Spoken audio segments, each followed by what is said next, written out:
About a year and a half ago, Witching Hour Studios released Ravenmark Scourge of Vestalion, a turn-based strategy game striving to bring the spirit of Fire Emblem and Advance Wars to the App Store. It had some rewarding gameplay for strategy buffs, provided you were willing to meet it on its own terms. Ravenmark Mercenaries does a lot better at easing a new player into its mechanics through a narrative-laced tutorial.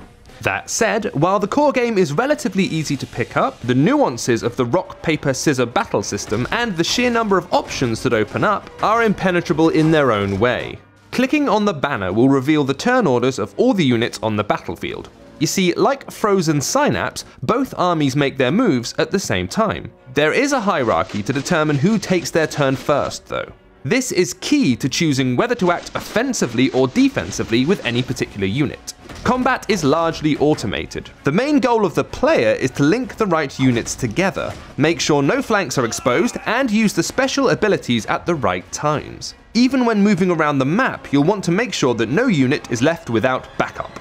As a core strategy experience, it's quite impressive. Setting up the perfect attack pattern or trap for your enemy can be very rewarding. In addition to the multiplayer mode, there are single-player contracts that feature border skirmishes in which you select a couple of squads to obliterate the AI. However, the majority of the single-player missions involve selecting a squad, getting a notification if they succeeded or failed in their mission, and then having them sit behind a countdown timer before the squad can be used again. And, despite what the developer says about not having a pay-to-win model, the virtual store is primarily stocked with new squads and customization options. The money you win in the game is enough to keep your forces bolstered, but to suggest the game isn't set up to coerce the player into splashing cash is a bit disingenuous.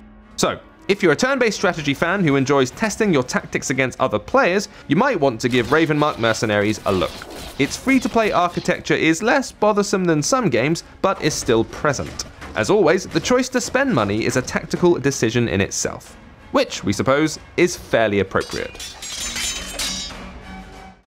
This has been James with AppSpy.com. We review, you decide.